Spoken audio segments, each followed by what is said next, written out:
Hi, Minder. Hi, We're here we're here again. again for another episode of the Neurodivergent Convergence podcast. I'm Nikki. That's I'm Amanda. Amanda. That's Say hi, Nikki. Amanda. Hi, Amanda. You Amanda. forgot Yeah. hi, Amanda. I was like, do I do the joke again? Do I do it for Do I do like it 32nd again? time in a row? That's funny. So yeah, we're neurodivergent best friends who have a podcast. And we come on here every week and we talk about neurodivergent shit and our experience with neurodivergent shit as two neurodivergent women because we are living in a neurotypical world and we are not neurotypical girls. Yeah, Mm-hmm. I nailed it. I Mm-hmm. nailed it again. I nailed the intro again. I'm so proud of myself. We did so good this time. I love it. We're doing great. Okay, you and I just chatted not that long ago, so we don't really have a lot of catching up to do. However, I will give disclaimer that this is a six-ode for me because I have the bubble of the guts Mm-hmm. and the runny of the nose and the hurting of the throat.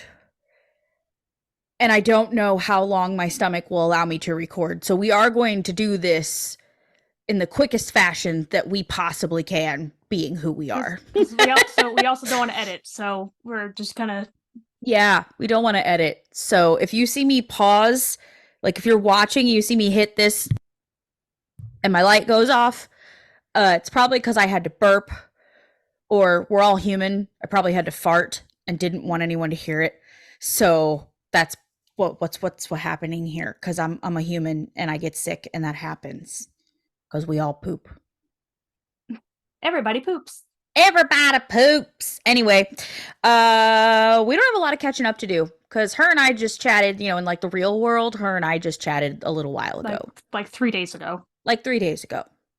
Mm-hmm. So, not much has changed except for the fact No. that now I am actually sick. Mm-hmm. Before, last time we recorded last week, what you guys heard, I thought I had a dog hair stuck in my throat. I think it was just the start of the sore throat, and it felt like a Mm-hmm. dog hair stuck in my throat. But Mm-hmm. in fact, I am the sick. So let's just get her done. All right, Aminder, let's get her done. Um, we're gonna start with fun and fuckery like we always do. Amanda is reading our AI story this week, and boy, is it good! It's real good. It's a good one. It's a good one. I told you it was gonna be a good one. It is. So, Minder, let's indulge the folks with Well, our first, next. do you want to tell them what my people are? My anonymous Yeah, animals. because we forgot anonymity last week. I think Mm-hmm. it's okay. Oh yeah. So for those of you who don't know, if this is first time listening, Google doesn't think Amanda is real. Mm-hmm. Go listen to episode 1 if you want to figure out what exactly this means. But every week when we remember, we discuss who Amanda would like to be anonymously Mm-hmm. because Google gives her characters when she logs into our documents here. We have Even though some I'm logged into fucking. Google, even though I'm logged into Google and I see Nikki, she can't see me. I'm an I anonymous can't see animal or her. anonymous She's just creature of some anonymous kind. insert Whatever. thing here. It's been giving Hmm. us some strange ones as of late, and Yeah. today is no fucking exception. We have for Amanda's anonymity options, first and foremost, yet another extinct animal, a quagga, which I believe you told me was a what now? A ancient A zebra or some extinct shit? an extinct subspecies of a zebra that Okay. lived in South Africa. Okay. So we have an extinct zebra called a quagga or a ifrit. Ifrit. Ifrit, which is a goddamn demon Yep. from the Basically Quran. sounds like it's like a jinn type of thing. I looked it up. Basically it says it's a powerful type of demon in Islamic culture. And they're Yeah. associated with like spirits of the dead. So it gave us a demon. Yep. Great. So I'm gonna go ahead and pick the dead horse. So instead of the Yeah, I demise like that being better. So, Yeah, we don't like the demon. mhm. I don't do Losa spookies here like that. Not those kind of spookies. No, no. Okay. Don't like them. All right. Anyway, we're going to read an AI story for y'all. If you need your subtitles, go on in the show notes or the pinned comment on YouTube. Grab your subtitles. If you're driving, please don't do that. Keep your eyes on the road. I just realized that a lot of people listening to podcasts are doing so probably in their car. Don't read subtitles and drive. Okay, please. Not safe. Let's get her done, Amanda. Let's read. Last week, real quick recap. We met a new character, Finnegan the Fainting Goat, and the all of them are going to embark on this journey now together. Jeremy the Unicorn, Finnegan the Fainting Goat, and his cat Binky are now a foursome adventuring the world, and this is the start of their adventure. Amanda, take it away, ma'am. Okay. So the sentence given was Jeremy the second cat, the unicorn, Finnegan the fainting goat, and Binky the cat set out for the first leg of their journey at dawn. We ride at dawn. Just kidding. We ride at dawn. Jeremy turned to the unicorn and said, "What's your name?" "What?" the unicorn replied. "Your name," Jeremy said. "You do have one, don't you? If we're going to be traveling together, should we at least call you by your name?" Okay, now here's where the story starts. The unicorn considered it. "My name is Sympathy," she said. "Do you want to know about Sympathy?" "Sure," Jeremy said. "I don't know you, but I like you," Sympathy said. "I like you too," Jeremy replied. "Let's go now," Sympathy said. "Are you ready?" "As I'll ever be," Jeremy replied. Binky and Finnegan both stepped forward. "Are we ready?" they asked. "No," Sympathy replied. "Okay." What kind of fuckery is this? No. No.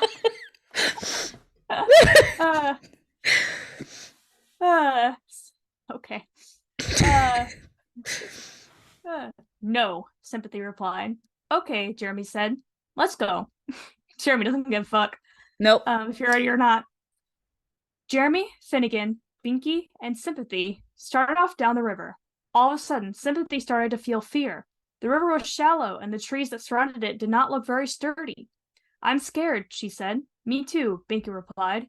"I want to go back," Sympathy said. "Me too," Binky said. "Let's go," Finnegan said. "Me too," Sympathy said. Okay. Sympathy held on to Jeremy as they traveled down the river. After a while, Sympathy stopped holding on. Jeremy saw the change in Sympathy's behavior. He asked, "What's going on? Have you seen any trouble ahead?"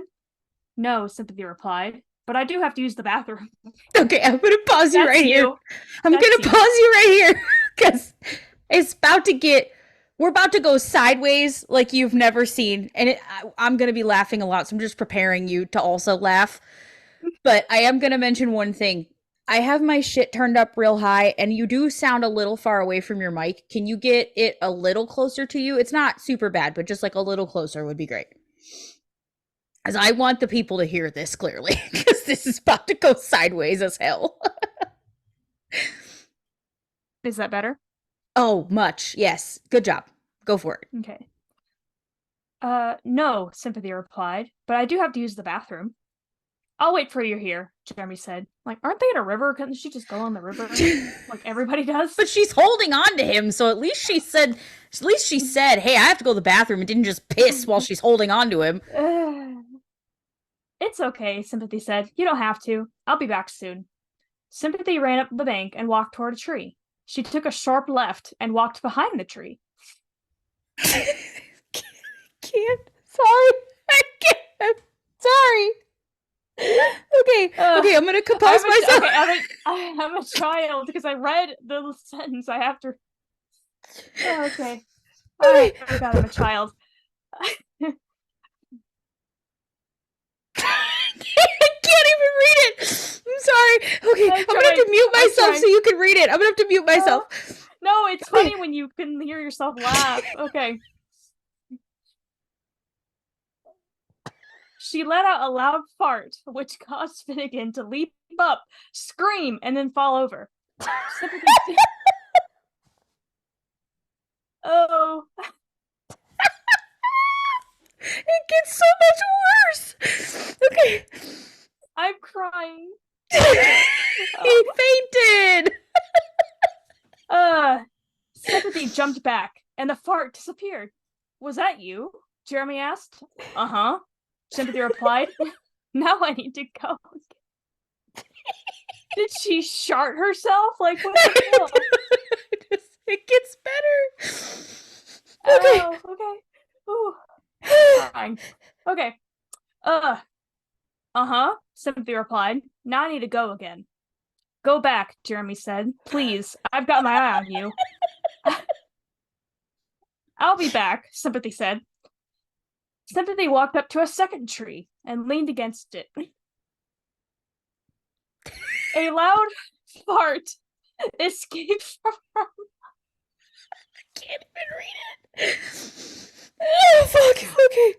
Do you need me to read from here on? Because I don't think you're going to be able to do it. I'll get it. I'll do it. And I've already read it once. Okay. A loud fart escaped from her mouth, and Jeremy jumped up, squealing. Was that you? He asked again. You bet, Sympathy said. Yeah, you own it, Queen. She's proud of her shit, okay? And this is not. I didn't even plan this. That I'm also bubble gutty right now. Oh my god, I'm crying. Okay, now I need to go again. Sympathy ran up to a third tree, again leaned against it, and farted. The second fart was louder than the first. This time, Finnegan fell off right down. We just got Finnegan. He's already gone. Just wait. Just wait. Okay.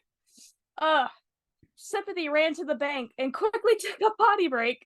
But when she returned, all the others were dead. She saw her backpack on the ground and rummaged through it. She took out a magic potion that her Uncle Chrome had given her in case of a situation just like this.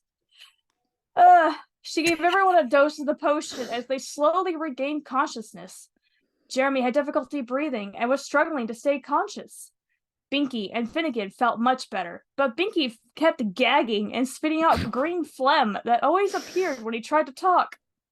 Sympathy helped Binky take a nap, while Finnegan used his natural magic to restore the balance of nature in the area.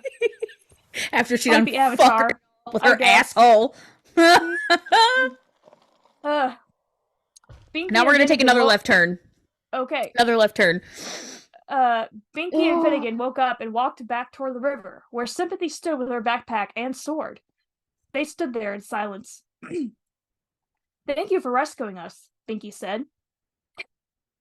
Well, my name's Binky, Binky replied. Did the fart give him amnesia? I guess. Okay. Sympathy. He died, said, remember? She had to revive him. That's true. Sympathy, she said. All right then, Sympathy, Binky said. I think you're the least weirdest person I've ever met, and I've met quite a few. That's good to hear, Sympathy said. I'm glad we can meet under better circumstances. By the way, Binky said, what are you doing with that sword? It's mine, Binky replied. Why do you have a sword? Binky asked. Well, I found it, Sympathy replied. It was in a cave that was overrun with ghouls and ogres. You found it, Finnegan said. Yeah, well, I don't know what I'm going to do with it, but I found it, and I wanted to protect myself. There's no need for that, Jeremy said. The only thing you need to worry about is living. To be continued. To be continued. Oh, boy. That was a lot. I was crying. Actual tears.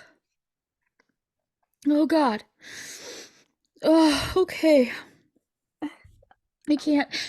That was one of the best ones. I will pull back the curtain a little bit. There was a lot of deleting and restarting going on, so I've spent a lot of our words, unfortunately. But the only parts that were doctored were when we started after the backpack part. So it says she saw her backpack on the ground, rummaged through it. And then I wrote in, because it kept adding weird shit. It got dark. Like, she murdered a bunch of people at one point, and I was like, no, she murdered all of them already, so yeah, it was bad, and it was real bad. So I had to like give it some more direction at this point. So I wrote in the part where she took out the potion and gave everyone a dose as they slowly regained consciousness, and then it picked itself back up from there. It did the rest of it. So like that was the only little, I added like one or two little sentences in there to help it make more sense. The rest of it was all AI. So yeah, this one was great, and we got him to faint, so it worked.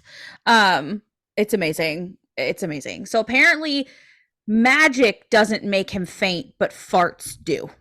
Mm-hmm. Farts from a unicorn make him fall over Unicorn and farts. die. Mm-hmm.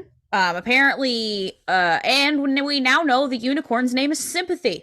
So we've learned new things. And apparently, Sympathy has no sympathy for shitting her pants in front of folks and making them die. So she wears pants? I guess. Mm-hmm. I don't know. She's farting, and her farts is apparently toxic and kill folks. So she can wear pants, a backpack, and hold a sword. This is a very talented unicorn. And her farts kill people.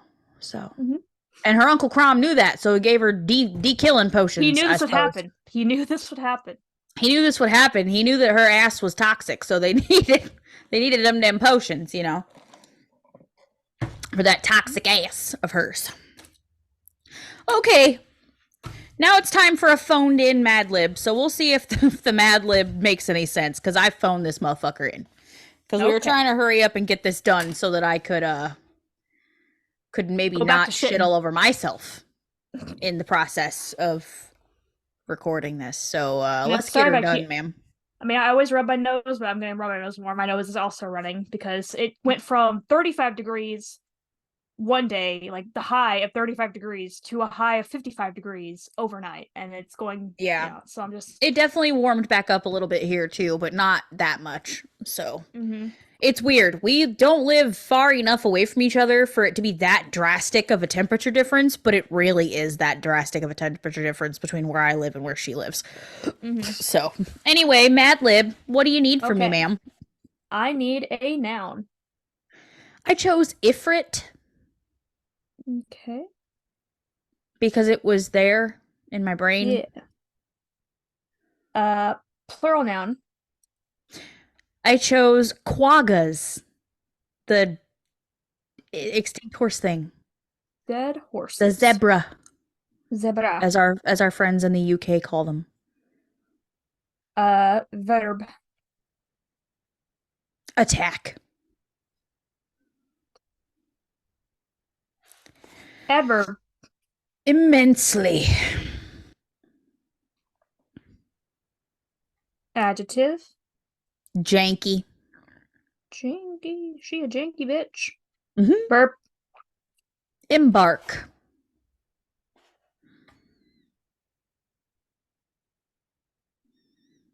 Adjective. Gargantuan.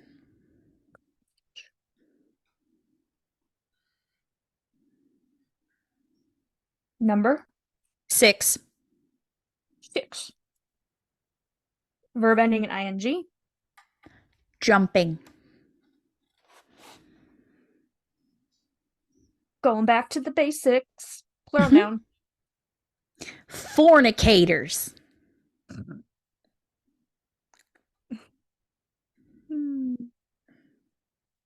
Verb. Escape. It's weird. It's spelled just like the word escape. Yeah, that's funny. It looks just like the word escape. You can read? You can read? I can read. Oh, yeah, I can read. Verb ending in ing.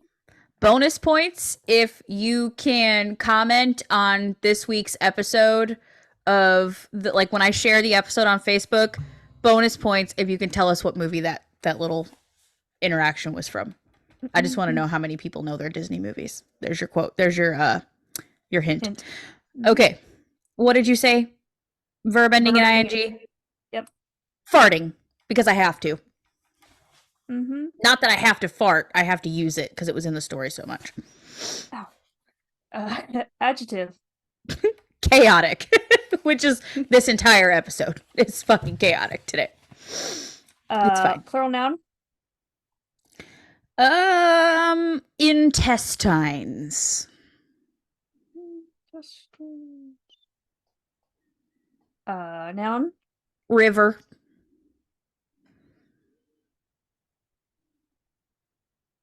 Love is a river. Adjective. Formative. Formative. And a place. Disney Studios. Now let's see Okay. how fucked this is gonna be. So we're still in the Pokemon Madlib. Mm-hmm. And this one's called Battling in a Pokemon League Tournament. If you already registered for a region's Pokemon Ifrit and collected at least 8 Quaggas, it's time to attack a Pokemon League tournament. Never do this immensely, though. After the janky opening ceremony, the qualifying rounds begin. This is to embark out the trainers who are not yet ready to compete. Then, trainers must battle the gargantuan preliminary rounds until there are only 6 trainers left. After a short break, the real jumping begins. The final fornicators are full battles with 6 Pokemon on each side. Escape them carefully, because it may mean winning or farting the tournament. Depending on where you are, the terrain could be chaotic. You can encounter ice, rocks, and even intestines. Blech. But winning but winning a river is only the beginning. After that comes the formative Elite Four, and eventually champion of the Disney Studios. Yep, it was phoned in. That's fine. It's fine. They can't all be winners, folks. It's not a big deal. We had a winner of an AI story, so yeah, we had a winner of an AI story. We can't get to. I mean, 2 for 2 is asking a lot, especially on a 6-ode. Okay, it's asking a lot of the universe. We can't be that beggary choosier kind of thing. Beggars can't be choosers. Is that what they say? Yep. So, okay. Well, we are continuing as promised last week. Oh, there goes the voice. Did you hear it crack? I heard it. I heard it crack. We're continuing myths. We're moving on through the rest of the myths, and probably some more of our thoughts as well. So let's get her going, because it sounds like I'm finna lose my voice here for too long. So where did we stop? Well, I know where we stopped. The last one we talked about was autistic people like to be on their own. They're antisocial. Okay, so we're on the autistic people cannot show empathy myth. Yep. And I'm going to let you read, because I can feel it coming and I need to blow my nose. So we're going to do that, and I'm going to mute me and you can read the first one. Okay? Okay, sure. So it says myth.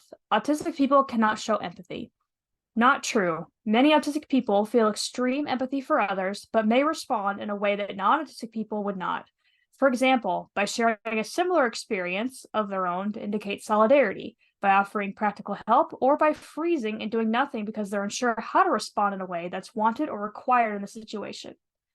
That's basically all of these are me, because the whole idea of we do this all the time. Like I actively think about it every time we do this to each other, and not in a bad way. I just mean like, oh, I'm feeling this sort of way. It's like, oh yeah, I'm also feeling this sort of way.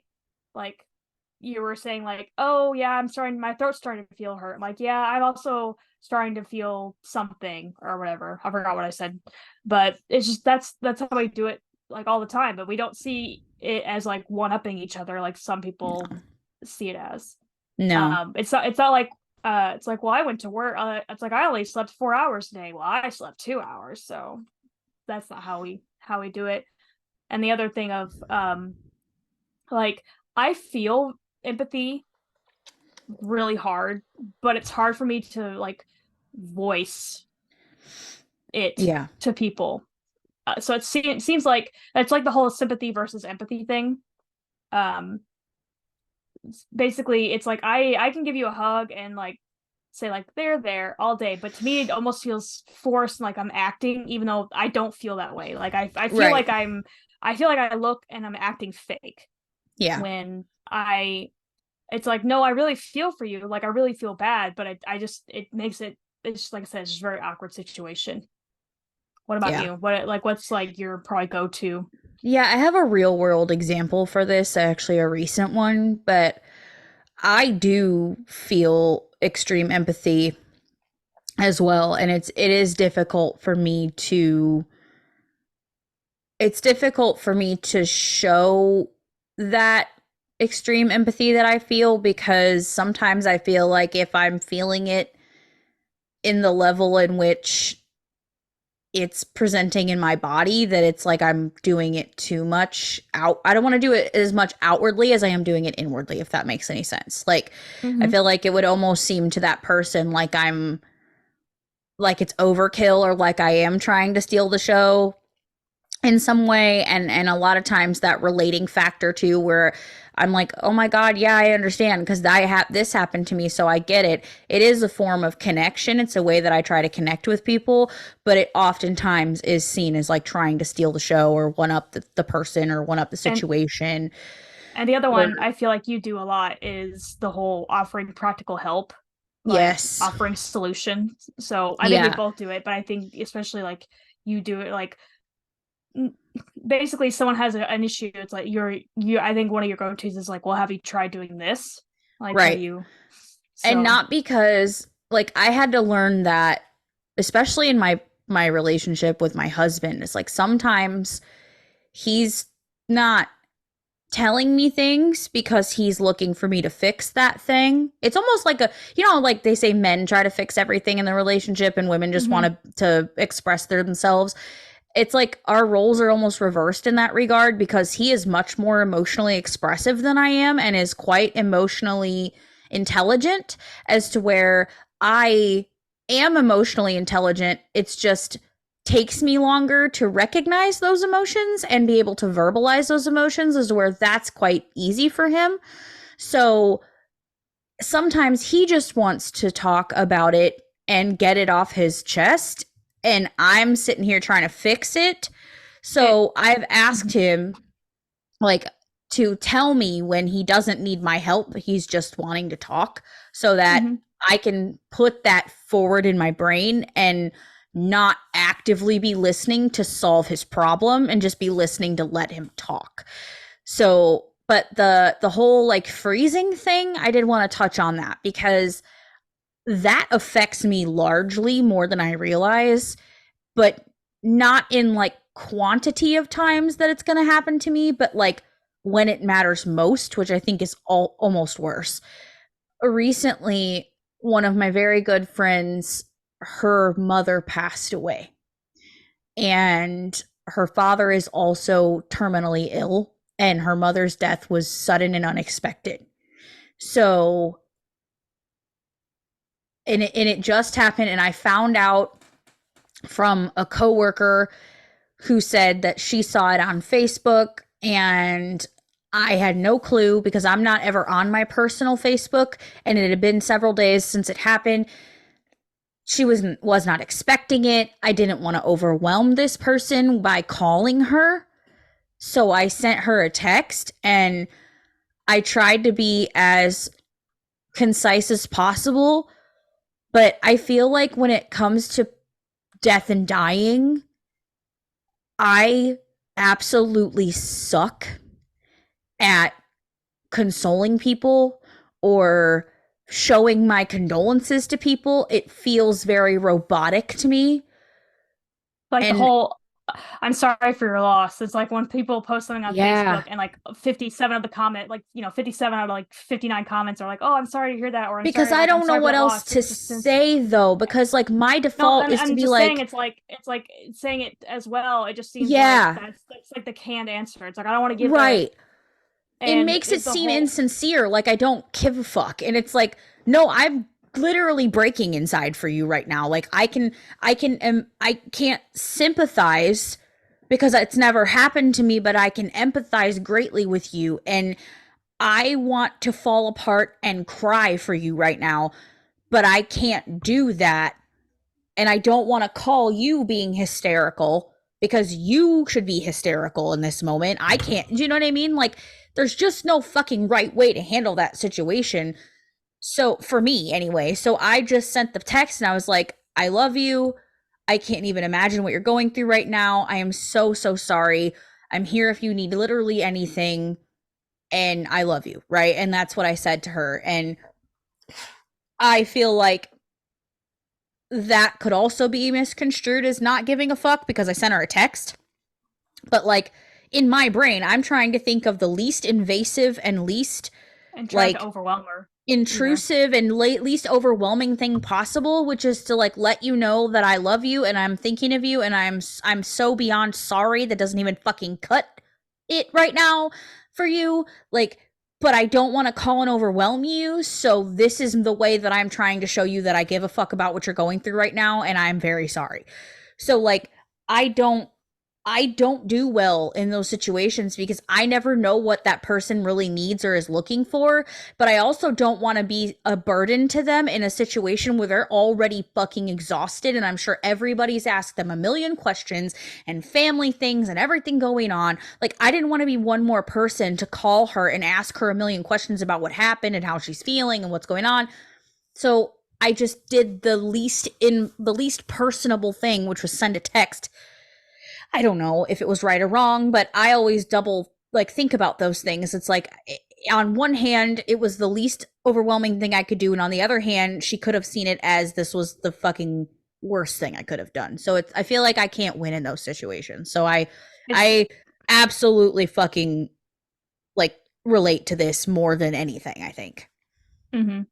So it's kind of like when my friend's daughter passed away. It's Yeah. like it's like went to the funeral, bawled my eyes out, but it's like, since then it's like I don't want to ask about every single detail about every single thing Yeah. that's going on. It's like I don't want to be a person like that's like looking for gossip, or like I don't want to, because it's like you have 100 million other people asking all these same questions, and Right. I don't want you to be expected to do that for one more person. So I'm trying to Right. like, so it's like you know just in any case, it's like I'm trying to let you be aware that I'm here for you, but also Yeah. not bombard you and pile on like other Yeah. people.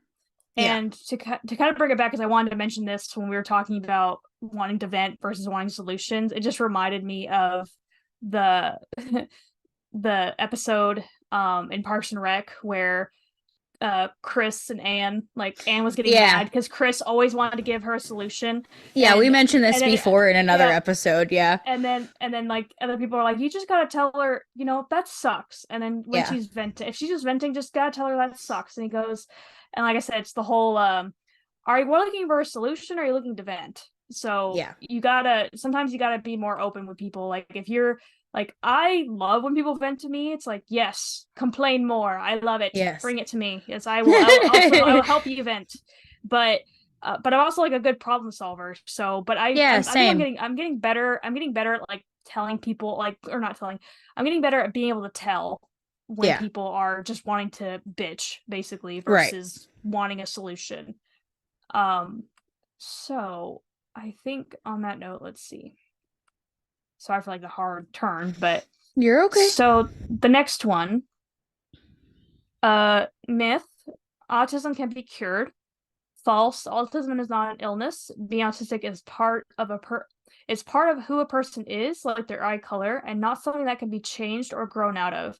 Each day, autistic people navigate the world they experience, its challenges and positives. They phrase stuff really weird on this website. Some develop strategies and skills to do this on their own, and some need support. Increased acceptance and understanding of autism are what's needed, not a cure.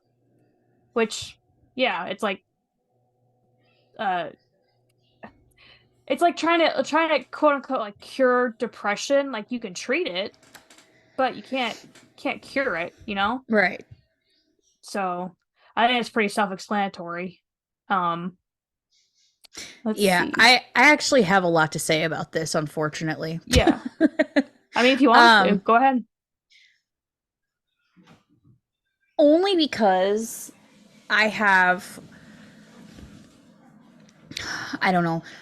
This apparently is quite controversial and I guess I didn't realize how controversial this is, but my oldest child, when he was first diagnosed, ABA therapy was recommended to us.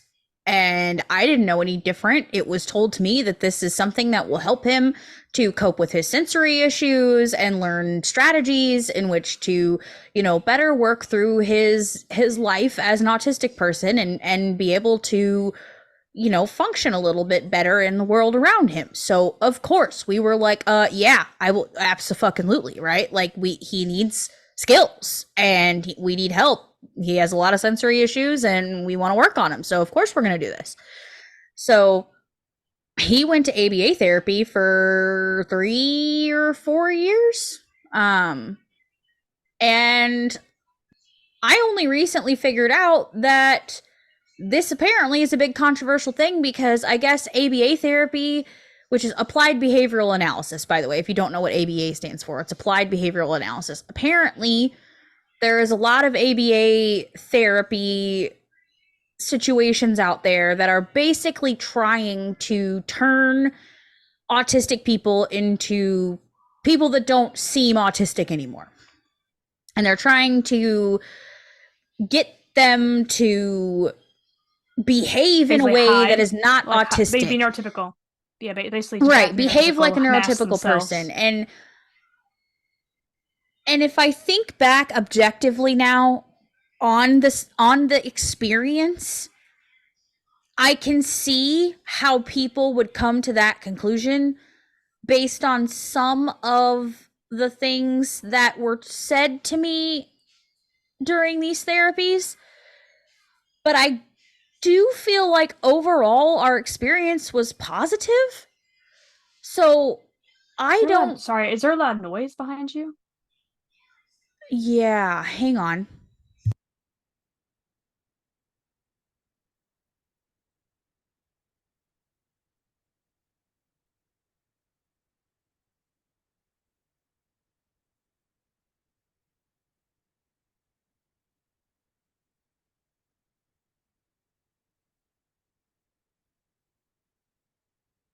Sorry, the youngest is in the shower and he apparently brought his tablet in there to listen to a show while he was in the shower. So, anyway, parenting moments. Yay, here we are.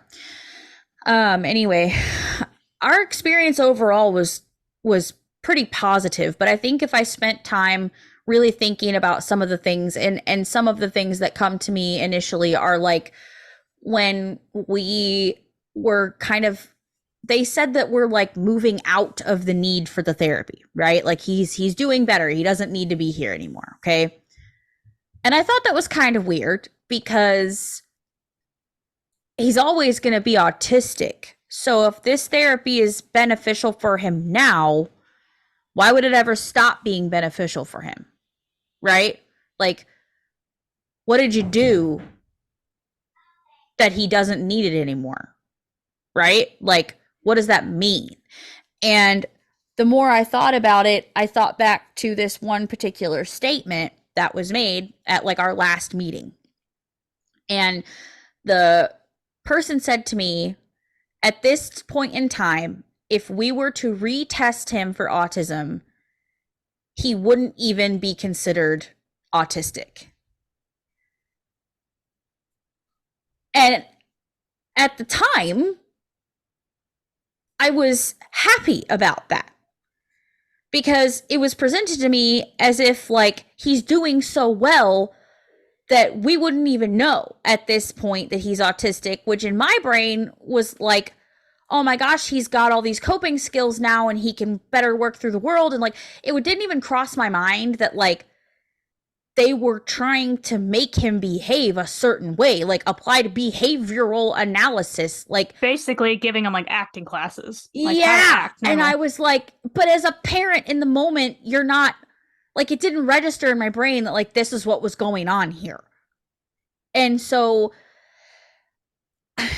I have a lot of my own like unpacking to do of that. And like maybe we can do a whole episode on it at one point. But like I've also done the whole like I've bought into a lot of the whole like snake oil shit around autism and ADHD. And like when I was into essential oils for a long time, there was all of these blends that were like marketed to help with their sensory issues and help with behavioral issues and help with sleep and all these other things, which they do help. I mean, there are essential oils that do help with sleep and whatnot, and aromatherapy is a thing and it is helpful a lot in a lot of ways, but not in the fucking ways these people were telling me it was going to be fucking helpful. And like, Well, those are oh, if those you are probably just, the type of people that they probably call them indigo children and not yeah. yeah. So So, they yeah. I don't know. There's just so many things I could say about it. And we could probably do a whole 2 hour fucking episode on all of the things that I have bought into over the years that have convinced me that if I just do this or just give them this supplement or just give them this pill or this, not pill, but you know what I mean? Like this supplement or this oil or this therapy or this whatever, then he'll be fine. Right? He'll be fine. And while therapies are important, like, I mean, there's still an occupational therapy that has been amazing for them because they're not trying to make them neurotypical. They're showing them what to do when they have a meltdown. How can they help themselves calm down? How can they help themselves during the day get through a day so that maybe they could prevent a meltdown from happening? Like, how do they notice the signs and symptoms of them getting dysregulated so that then they can do what they need to do to calm down and prevent a fucking meltdown from happening if they can, right? Like, today, Nicholas had a panic attack at school, and the social worker helped him sort through it so that he could calm himself down. Like, that kind of stuff is important, right? Like, that's important because the meltdowns and the panic attacks and the things are going to happen. They're always going to happen. But if he has tools on how to work through them because he learned those things in a therapy, that's wonderful, right? So, like, therapy in its own in any kind is not shitty. It's not wrong, and it's necessary, I feel like, for especially for people on the spectrum. But that whole like we can fix you vibe, if you feel like you're getting a we can fix you vibe, or we can make it to where you don't even seem like you're autistic, like maybe we don't entertain those things because I got roped into it completely unintentionally and out of a place of wanting my child to have the best chance at life. I was unknowingly like trying to change who he was as a person that's never gonna change. Instead of teaching him coping skills, I was inadvertently taking him somewhere twice a week that was trying to make him into something he'll never be. mm-hmm. And spoiler alert, when he quit going to ABA, every issue he had before he went there came back within 3 months. So, what does that tell you? Like, obviously, what they were doing there wasn't helping, as to where he's been going once a week to OT for 2 years now, and we have seen progressive, consistent, like, progress in him in a way that is not changing who he is, but giving him coping mechanisms for when these things happen to him and giving him tools on how to work through his life easier, which is what I thought I was doing to begin with ABA. So, I don't know. That's just my thoughts. You cannot cure this. It is not a goddamn disease. Stop trying to cure people with autism and just maybe listen to somebody with autism. Maybe start there. Just listen to somebody with autism before you start trying to think that there's something fucking wrong with us that we need to cure. Mm-hmm. Anyway, off my soapbox I go. Moving on. You want me to read this one? Okay. I can read it. Okay. Let's see. Myth. Autistic people always have other conditions. Not always, but more than half of autistic people have co-occurring conditions that can accompany autism. Common conditions generally fall into one of 4 categories: classic medical issues such as epilepsy or sleep disorders, developmental diagnosis such as language delay, mental health conditions such as anxiety or depression, genetic conditions including Fragile X syndrome. Asperger's is becoming more well known, but this syndrome sits within autism and is not a separate diagnosis. So, and they say the NHS, because this is the Scottish website. NHS Inform is more information on different autism profiles and co-occurring conditions. So the whole Venn diagram thing probably. Yeah, maybe we can do an episode on autism profiles, because that's been interesting to me too, because there's like that PDA profile and like all these other kinds. So I'm interested to kind of do an episode maybe on autism profiles too. Yeah, I'll save that. Well, it just kind of links to NHS. Yeah, it links to NHS in general, so we'll have to go digging for it because I clicked on it too. Yeah. So yeah, because it's like because I always joke like I have insomnia, like the whole like sleep disorder thing, but it's just because like I don't know. It's not like that I have like true diagnosed insomnia. It's just it's hard for me to sleep. I either sleep like 10 to 12 hours or like 2 to 4 hours. I don't have a lot of in between. That's why I look tired all the time, because normally during the week I sleep like 2 to 4 hours a night, but then on the weekend I sleep like 12 hours. Yeah. So it's just I don't have a good regular, like when I used to go to the gym, I was better obviously because I was, tired, whatever. Exercise, all that stuff. So it was more regulated then. But then COVID happened. So right. I can't remember. Did you ever try melatonin or no? I did buy the gummies. So it takes a long time for them to set in. Like if I take one, which I think that's what the dosage is on these. I take one, it takes about 2 hours for it to become effect, and that might just be I'm getting tired in general, because I would take it like at 10, like thinking it would be about half an hour. Yeah. No, but then so I took it. What milligrams did you buy? I don't know. I have to look at the bottle. So then I take it at 8, and then it's like okay, and then I would kind of start feeling tired, but it's like I don't want to take 2, and so and then like I got like weird dreams with them, which I have weird dreams in general, but I would get like weird dreams, and so I don't feel like they worked very well in my case. So like the only reason I mention it is because my kids will not sleep without it. So they've been on it for years. So they have to take, I buy the extra strength ones. Do you think they have to take it because they're now conditioned to take it, like that sort of thing, like people who take sleep medication all the time?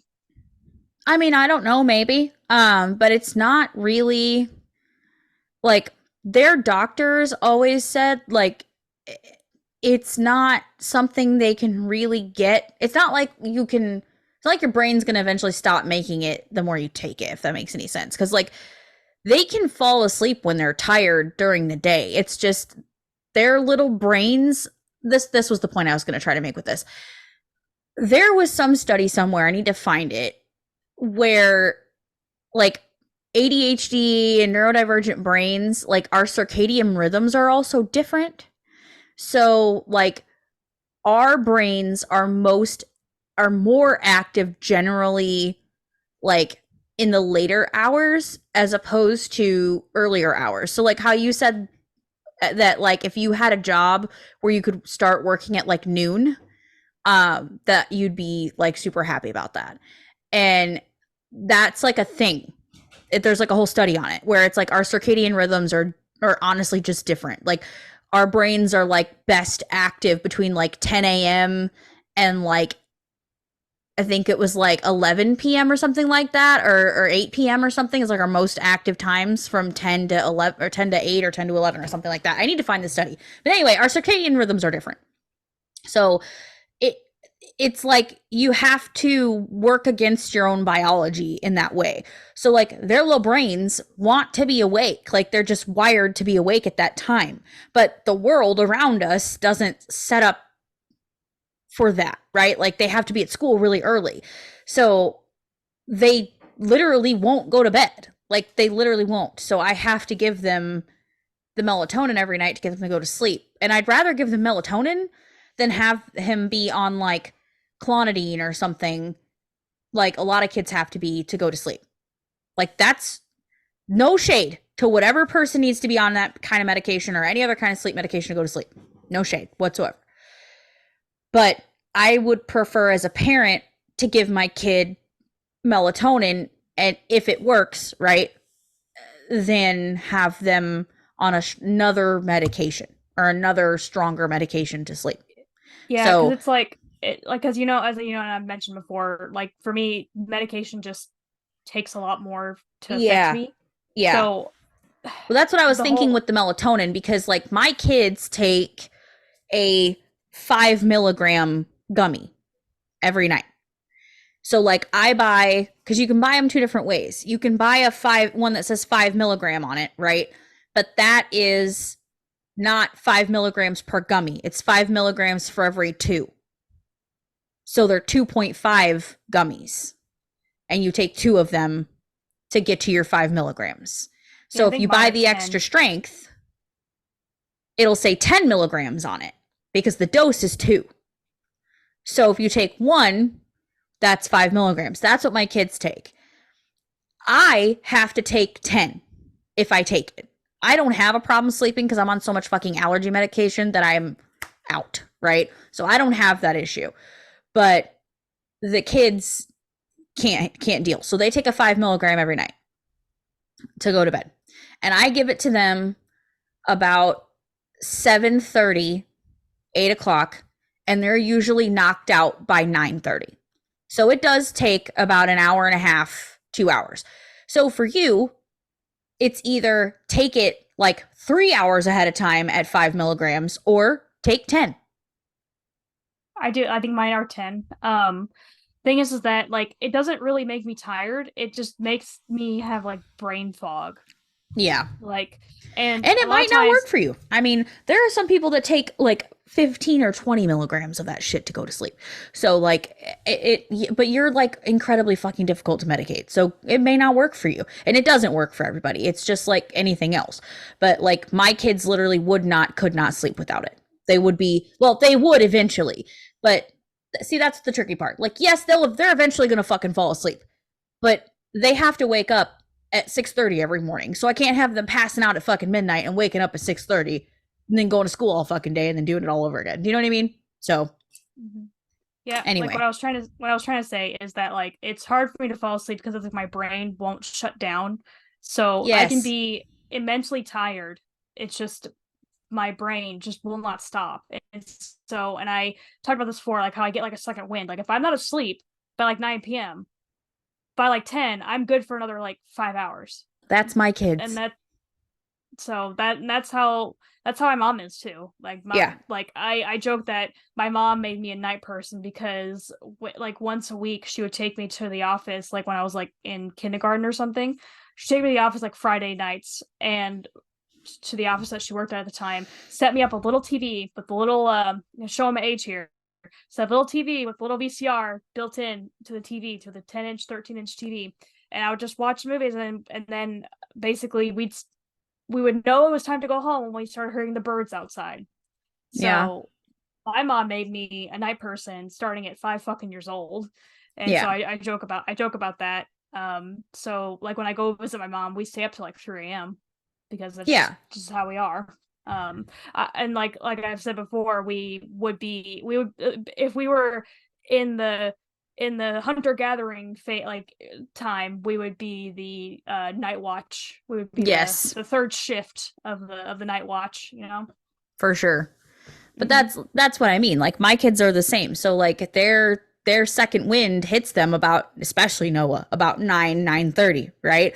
So if they're not sleeping by 9:30, Noah will be up till fucking 3 a.m. watching Mm-hmm. TV. Like he literally cannot turn like he will be dead dog tired, like you said, and still not be able to go to sleep because his brain will not fucking turn off. So he will lay there and watch TV for fucking hours. And there are some nights, even with melatonin, he still does that. So like it just depends on like what's going on for him. So Yeah, usually if I really need to go to sleep, I'll take like a Dramamine, like one of the drowsy Dramamines. I'll take because I mm-hmm. don't want to take like straight up sleep medicine because then I just feel groggy in the morning. Or I'll take Yes. like an allergy pill. Like I'll take like like half of what the normal dose is supposed to be of either of those. That way, just enough to get me to fall asleep. Yeah. To turn your brain off. Yeah. Right. That's what it does for them. It just turns their brain off enough for him to knock out. So But anyway, that's enough on sleep. So, Okay. um, and So then the like next the one. other part of that one was like other mental health conditions and things like that. Anxiety, I depression, which makes Yeah, sense. which yeah, I We mean talked I about it have last to time. yeah, I have to have it. So, it's all good. Moving on. Okay. Myth. All autistic people have special skills like Rain Man, which is weird because like a weird story because I literally thought about this movie the other day. Like someone said something that just reminded me of Dustin Hoffman's character in Rain Yeah. Man, and I was like, and I was thinking, I'm like, how is it possible that people can like I remember one scene in the movie, I haven't seen the movie in a long time, but one scene in the movie, like someone drops, I don't know if it's straws or what, but they drop a bunch of stuff on the floor at the restaurant. He immediately knows how many are there. And I'm like, Yeah. how is that possible? But okay. And it said this isn't true either. A small percentage of autistic people are savants, which means they have mathematical skills beyond compare, or can produce incredible artwork. However, most are regular folk. You can argue that experiencing the world in a different way, if embraced and understood, can bring something brilliant to every aspect of life. In which case, then yes, this is a special skill. So I always like not joked, but I always want to be like, man, I really wish I was like a savant. Like, why can't I be one of those cool, like, autistic people that's like just a brilliant physicist or something that immediately could do astrophysics at the age of 7 or Like could do, Sheldon yeah, could do calculus, by kindergarten. It's like, or man, why Doogie can't I have been Howser like, MD. or even people that like just immediately look at a piano, immediately know how to play like Beethoven or Mozart or Right. whatever. It's like, why can I be one of those people? It's not Yeah, fair. or just like can look at something and then remember exactly what it looks like in their brain and then draw it And with thought, like yeah, no like that one practice and guy, just completely, yeah, it's crazy. like that one guy who he just took one, like, I don't know if it's true or not. I remember seeing a little article about it. He just took a flight, like a helicopter ride around New York City, and it, like drew in immense detail, like just one helicopter flight, and then drew immense detail the entire like skyline and Isle of Manhattan. Like, Dang. what? Damn. It's That's like crazy. I'm not cool like that. No. Um, I mean, we could like they're saying, like we could argue that we have special skills, and I think sometimes we do. Like I feel like I'm like I don't know. I feel like I have that kind of thing where it's like if I really want to be good at something, like I will damn near kill myself to learn it, right? So like that determination could be called like a special skill, like that hyper focus could be considered a special skill, but like also it's not at the same time because like I can sit there and fucking lose 13 hours of my life because I hyper focus too hard. So I don't I know, but like I literally said that to my coworker slash boss earlier. I was telling her that my back hurts for some reason, but I was like, but I know why. It's because I have a blanket at work that I put because my office is freezing. Well, I had gotten up, so I had it balled up in my chair, and then I sat down on it, got focused on something, literally did not move. Like I was working on something for like 2 or 3 hours, yeah. and then I all of a sudden I was like, when I got done, I'm like, man, I'm really thirsty and really have to pee. And then it's like, but I'm sitting on like this balled up like blanket, and that's why my back hurt because I was sitting in a one position for like 3 hours, focused Yeah. on something and didn't move, didn't do anything. I was so stiff. But Yeah. that's my special skill, time loss. Time loss cuz from Mm-hmm. intense focus. Mm-hmm. Oh lord. Okay. Okay. Well, Yeah. we're not special. It's fine. No, not that special. Not that kind of special. Not the fun kind of special. Oh, here's the boomer one. You all ready for the boomer Yep. one? Mm-hmm. Go ahead. Autism wasn't around when I was in school. Ooh, that was a big bad. Did you hear my stomach? That was really loud. No. It went brrr. Very loud. That was a very loud bubble. We're almost done, stomach. Hang in there. Okay. Obviously not true. I mean, I've seen that like meme going around where it's like, that wasn't around back in my day. Yeah, okay, Uncle so and so with your fucking $35,000 worth of antique electric trains in your basement, meticulously fucking placed all over in the most beautiful, intricate fucking way possible. Or my grandfather, who has every tool known to man and without even thinking twice could tell you exactly where he put it and exactly where it's supposed to go, and everything is meticulously fucking in every drawer, organized gorgeously, and God forbid you put it in the wrong spot and he loses his goddamn mind. Like, okay, none of you were ever a little bit tistic. Nobody. No. Nikola Tesla wasn't a little bit tistic. Mm-hmm. Nobody goes that hard on one thing without having just a tiny little touch of the tism, okay? Just a tiny little touch of the tism.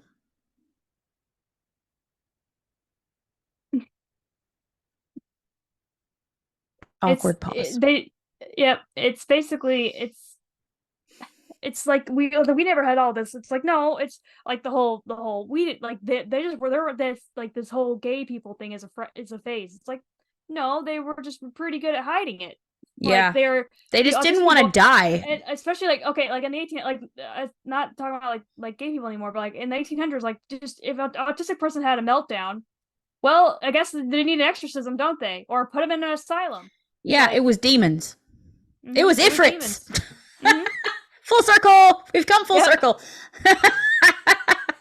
Yeah, no, and back in the 1800s, you either got burnt at the stake because you were a witch, you got tortured because you were hysterical, A lobotomy. or they threw you, or the lobotomy, or they threw you in a fucking sanitarium because you were, you know, mentally, we'll use the MR word, the mentally retarded, right? Like, they would throw you in sanitariums and shit, and insane asylums and shit. You couldn't even like have a bad day back then, or you'd get your ass carted off to the fucking psych. If a woman ward. wanted to read, a woman, I think one of them was like novel reading for like Well, by and, like, women, literally, one reason to get committed. Yeah, like not even just women though, but like literally anybody. Like, you just weren't an autistic or whatever, like it didn't matter.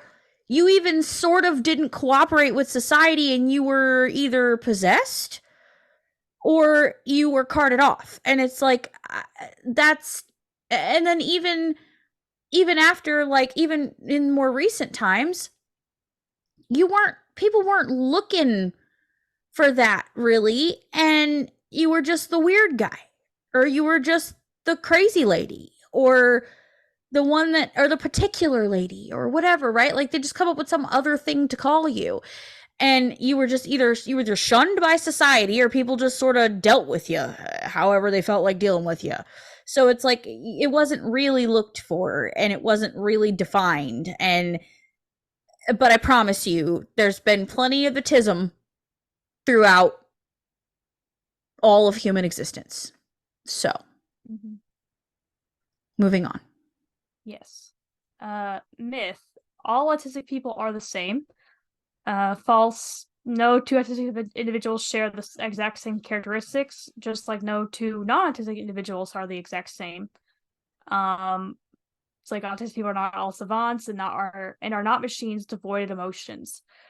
I mean, yeah, that makes sense. It's like saying, like, you know, all people with depression are the same, all people with anxiety are the same. It's like that makes no sense. It's like all cancer is the same, all whatever is the same. Right. It's like, no, that's, to me, that's weird. It's like, people who think that way, it's like, man, you must live in like a very black and white world. Like, if you think like everyone with this sort of thing is the same, or anyone that all gay people are the same, all, you know, all Muslims are the same, any group of people are the same. It's like, no, that's not how that works. Well, I mean, we talked about it last week. Like, my 2 children who I gave birth to, one of their diagnosis didn't even didn't even register in my brain that that's what was happening, because they didn't present the same. So like, I even had to break this down in my brain. It's like, not that I was actively assuming that all autistic people are the same, but like, because they presented so much differently, I wasn't even really looking for autism, more so ADHD than anything. I thought, well, maybe, but like ADHD was like the most prominent thing, just simply because of how they presented. So we've already kind of talked about this one. It's like, obviously fucking not. Obviously everyone's different because everyone's fucking different, neurotypical or not, right? Like everyone's just different anyway. So, and then I'll read the last one. We have come to the end, folks. The last one we have here is autistic people can't work as part of a team. So, obviously, oh, we've made it all the way to the end before I yawned. Holy shit. We're doing good, man. I made it pretty far in last week, too. Holy shit. Wow, that's great. Maybe I need to be sick when I record more often. Anyway. Or maybe because we started at like 7, not 9. Oh, good call. It is 8 o'clock. And we usually are starting around 7:30, 8 o'clock. So that would make sense. We just need to start earlier. That's what it is. Anyway, reading a myth now. Many autistic people enjoy working as part of a team. Autistic people have a different communication style to many others, which can lead to misunderstandings. Yeah. Some autistic people can find it challenging to interpret other people's behaviors and find it harder to read between the lines. Many autistic people are usually very honest and forthright, and what they say is what they mean. A lot of miscommunication and confusion can be easily prevented. How? Set clear objectives in the team. Have team working processes where everybody can have their turn to be listened to without the need to push hard to be heard. Communication between autistic and non-autistic people works best when people are direct and clear and don't rely on the interpretation of facial expressions and body language. Just like any team that works well together, clear communication is key. That is true of autistic and non-autistic people at work. God damn. Okay, well, my yawns and the time tell me we're there. That was our last myth. Obviously, we can work as part of a team. I do find that communication is difficult at times, but that's where, unfortunately, it does sort of fall on the autistic person to understand as much about themselves as they possibly can, so that then you can communicate that to the best of your ability to people around you about, kind of how you do things and the way you are, and explain as best as you can.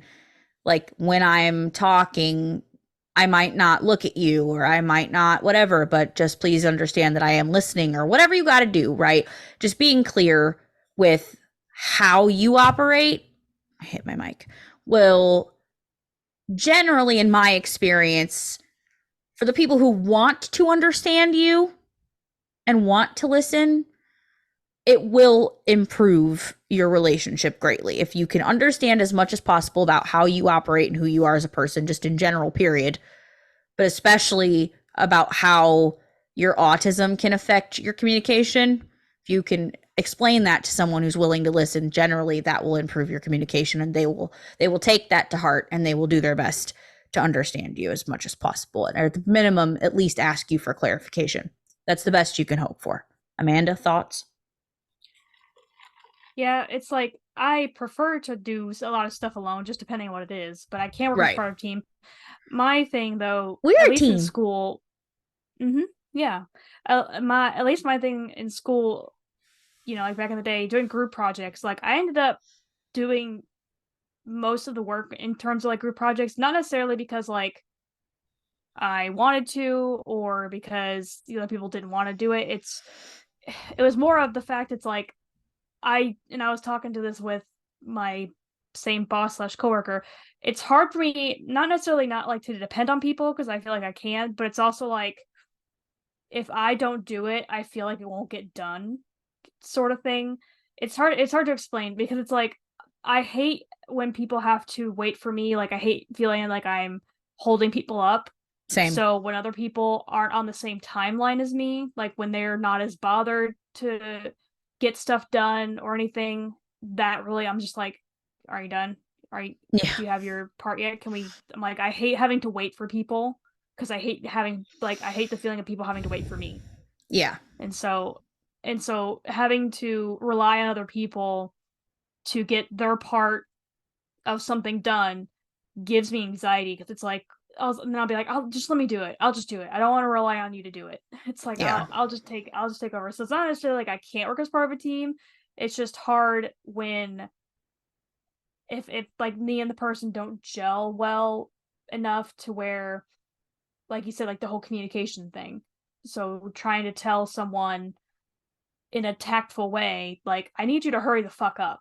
Like, Right. I need you, if you don't do this, I'm gonna combust. Like, if you don't Yeah. get this done, or if you don't like at least tell me where you are on this, Yeah.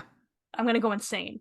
Right. So it's like I said, it's not that I don't necessarily not enjoy or enjoy working as part of a team. I can. It's just if I have to. I just prefer to do stuff alone because it's just easier for me because I know it'll get done at that Right. point. Yeah. So I feel that too. And I do tend to kind of lead, like just kind of take the lead on things if I'm not taking over and doing it myself completely, because I trust my own ability to get the thing done. Kind of like you were saying, like, especially if it has a deadline. I have an issue with delegation. I am working on it because I'm in management now and I have to. So, like, I have to learn to delegate, and it is difficult. It's something I just struggle with because I tend to just know what I want done. And sometimes it's difficult for me to verbalize what I want done. voice.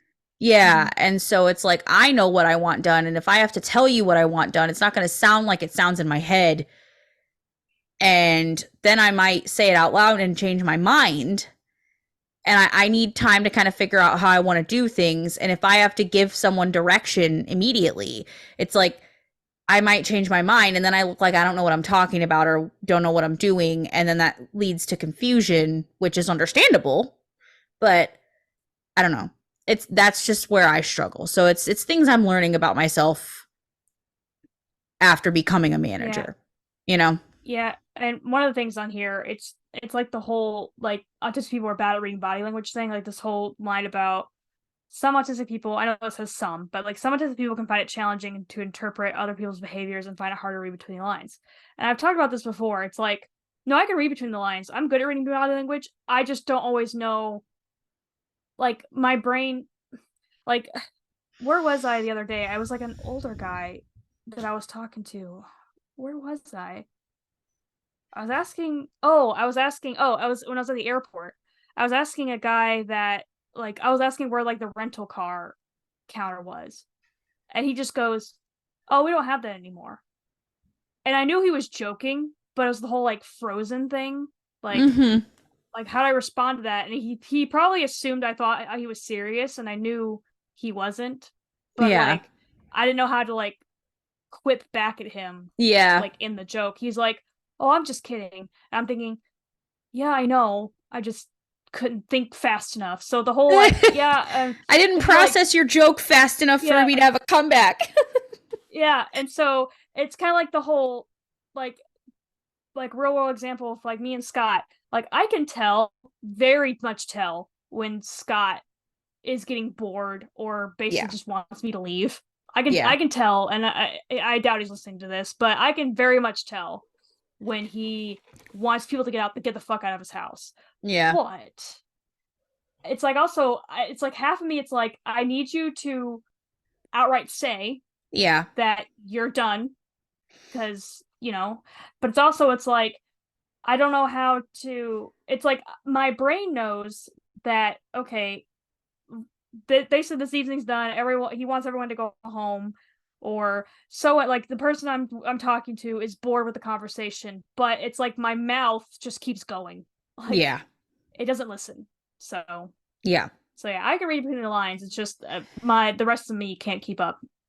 Yes. I feel that. Um, Mm-hmm. Like I can tell you're done right now.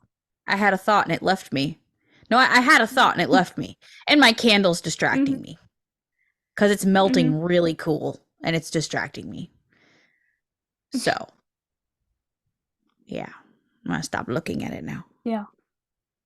My belly's grumbling. Um, yeah, I think we are done. I think we're at that space where it's Mm-hmm. time to say goodbye. So next long, time. farewell. Auf Wiedersehen, good night. Yes.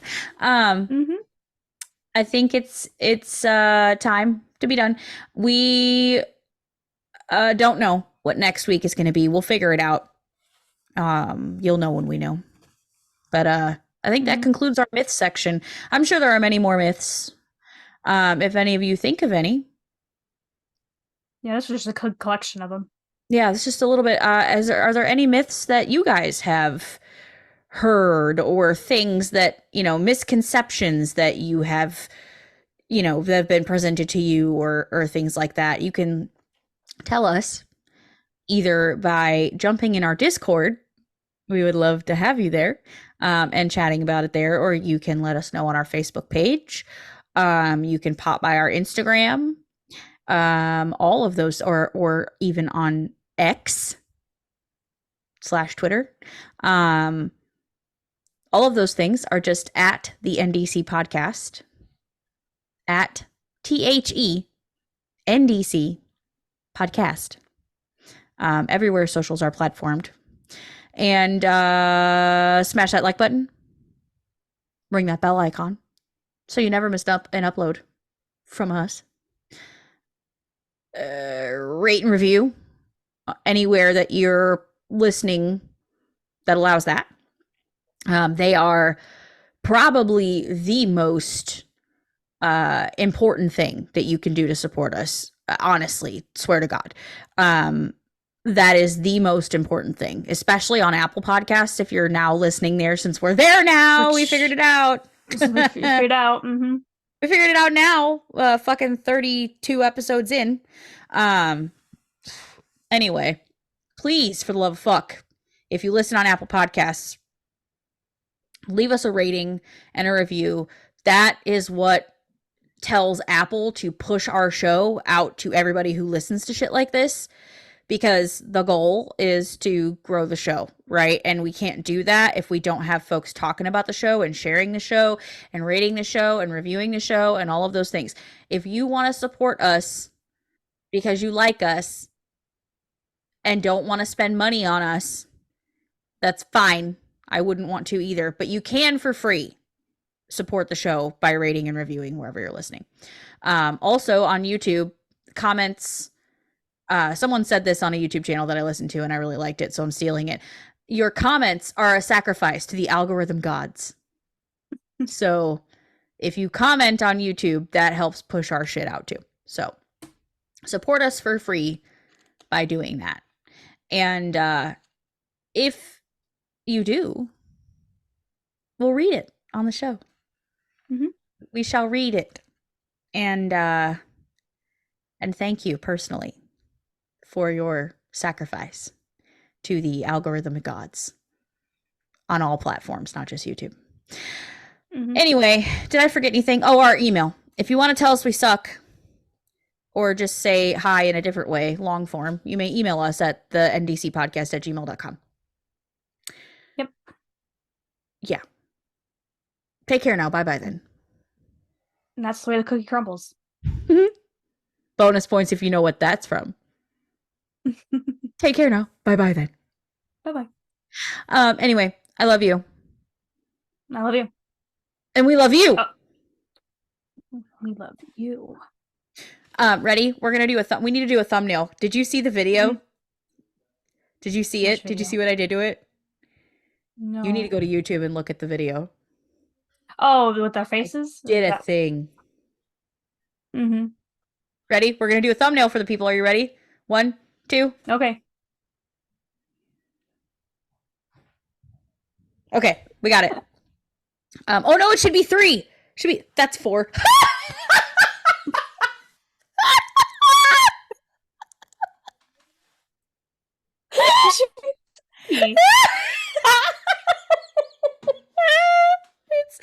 We're done. Okay, it should be 3. Here, 3. Because it's part 3. So, fuck off. Okay, all right, we're done. I'm done. Whatever happens, happens at this point. I love you. Fucking goodbye. We will see you next week. God damn it, my mouse died. I need to find the stop button. Why is this always my thought?